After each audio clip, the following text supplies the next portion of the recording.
Bismillahirrahmanirrahim. Assalamualaikum warahmatullahi wabarakatuh. Kami dari kelompok 1 yang beranggotakan 3 orang. Perkenalkan, nama saya Miranti Saputri, NIM 31219153, beserta kedua rekan saya, Ainda Delia, NIM 31219050, dan Dela Arini, 31219067. Kami di sini akan mempresentasikan materi tentang definisi dan sejarah kualitas. Baiklah, materi pertama akan disampaikan oleh saya sendiri. Langsung saja, yang pertama ada definisi kualitas.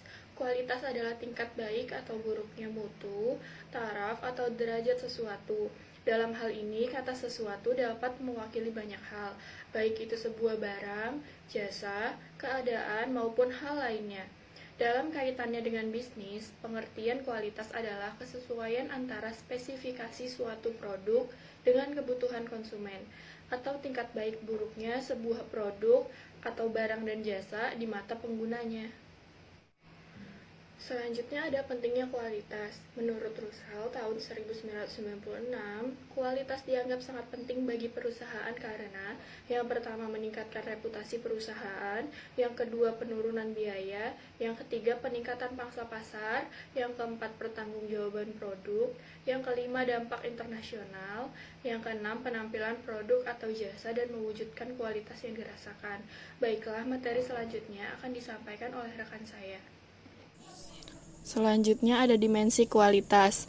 Yang pertama, dimensi kualitas di dalam perusahaan manufaktur atau barang. Ada performance atau kinerja, features atau fitur, reliability atau kehandalan, conformance atau kesesuaian, durability atau ketahanan, serviceability, aesthetic atau keindahan, perceived quality atau kesan kualitas. Yang kedua, ada dimensi kualitas di dalam perusahaan jasa. Ada berwujud atau bentuk langsung atau tangible, kehandalan atau reliability, daya tanggap atau respon atau responsiveness, kepastian atau jaminan atau asuransi, empati atau empati. Selanjutnya akan dilanjutkan oleh rekan saya. Baiklah, di sini saya akan melanjutkan presentasi dari rekan saya, yaitu tentang perspektif kualitas. Di sini perspektif kualitas ada 5. Yang pertama, transcendental approach. Yang kedua, product-based approach. Yang ketiga, user-based approach. Yang keempat, manufacturing-based approach. Yang kelima, value-based approach. Slide selanjutnya yaitu tentang sejarah mengenai kualitas. Di sini, sejarah mengenai kualitas itu ada 3. Yang pertama yaitu inspeksi, dan yang kedua adalah pengendalian kualitas statistikal, yang dimana dua rekan Shewhart mengembangkan teknik statistik untuk melakukan sampling sejumlah item yang terbatas di setiap kelompok produksi. Sasarannya adalah untuk melakukan trade-off antara biaya tinggi akibat inspeksi 100% dengan resiko dari salah satu keadaan berikut. Yang pertama, menerima suatu kelompok produksi yang sesungguhnya terdiri dari item-item yang rusak dalam presentasi tinggi. Atau yang kedua, menolak suatu kelompok produk yang sesungguhnya memenuhi standar kualitas. Dan sejarah mengenai kualitas yang ketiga adalah jaminan kualitas.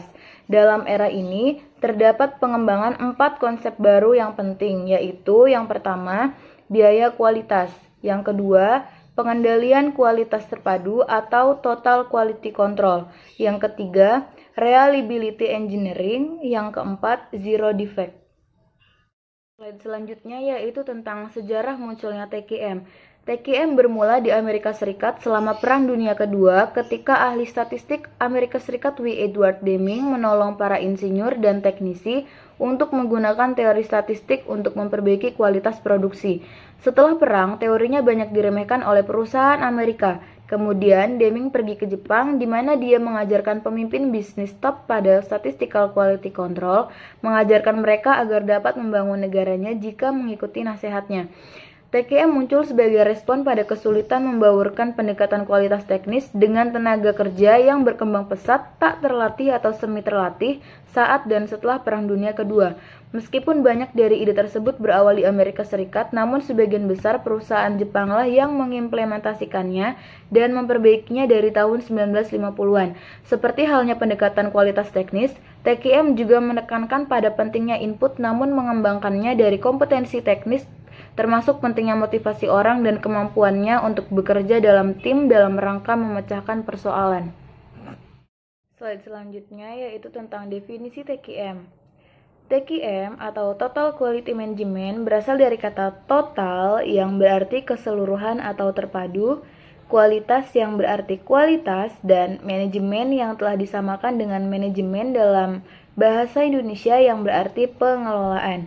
Dalam pengertian mengenai TQM, penekanan utamanya adalah pada kualitas yang didefinisikan dengan mengerjakan segala sesuatu dengan baik sejak awal, dengan tujuan untuk memenuhi kepuasan pelanggan. Slide selanjutnya yaitu tentang unsur-unsur utama TQM. Di sini unsur utama TQM ada 10, yaitu yang pertama adalah fokus pada pelanggan, yang kedua obsesi terhadap kualitas, yang ketiga pendekatan ilmiah, yang keempat komitmen jangka panjang, yang kelima kerjasama tim atau teamwork, yang keenam perbaikan sistem secara berkesinambungan, yang ketujuh pendidikan dan pelatihan, yang kedelapan kebebasan yang terkendali, yang kesembilan kesatuan tujuan, dan yang kesepuluh atau terakhir adalah adanya keterlibatan dan pemberdayaan karyawan. Terima kasih, slide selanjutnya akan disampaikan oleh rekan saya. Di sini saya akan melanjutkan presentasi dari teman saya, yaitu tentang falsafah kualitas. Yang pertama, reaksi berantai perbaikan kualitas. Perbaikan kualitas, yaitu meningkatkan kepuasan konsumen dan meningkatkan produktivitas. Yang kedua, transformasi organisasi, yaitu melakukan perubahan nilai. Yang ketiga, peran pimpinan. Setiap usaha selalu didukung pimpinan secara aktif. Yang keempat, menghindari praktek manajemen yang merugikan, yaitu hanya memikirkan jangka pendek, tidak konsisten dalam mencapai tujuan, dan sering berganti kegiatan.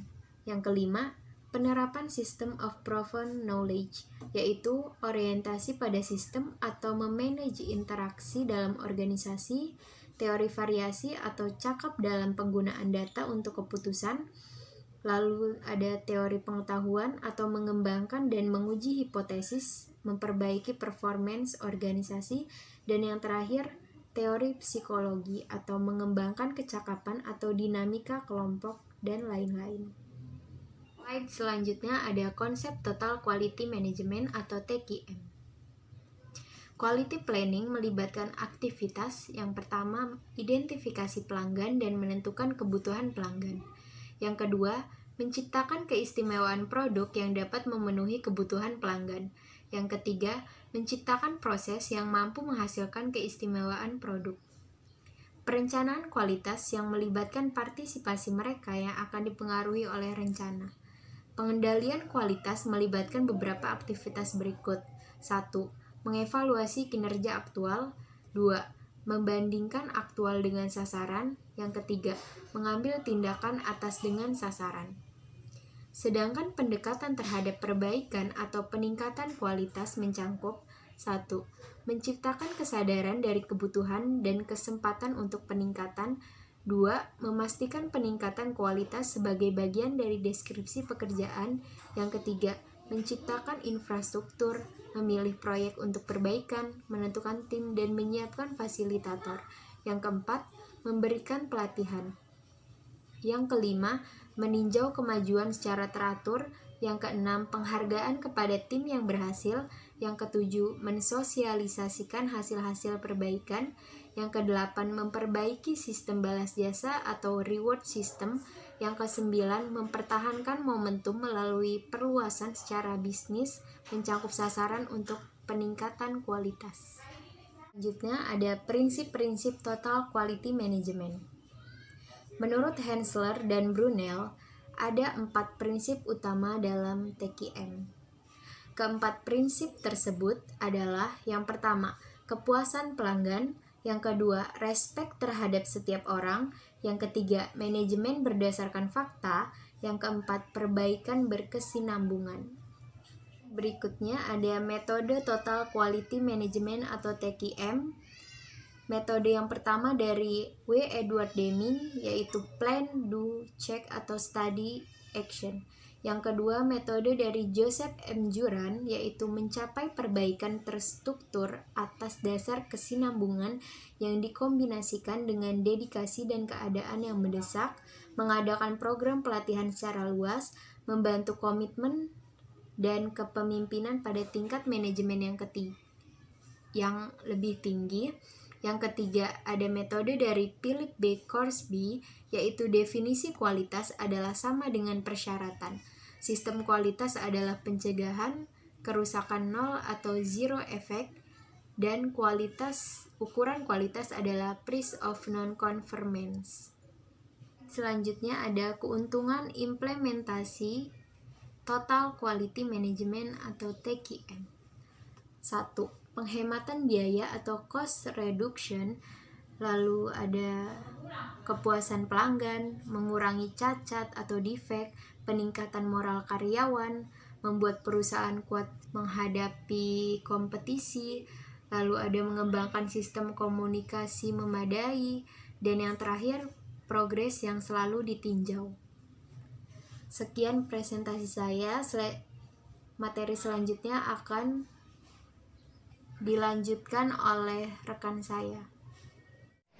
Baiklah, selanjutnya ada kesimpulan dari materi kami adalah penampilan produk atau jasa dan mewujudkan kualitas yang dirasakan.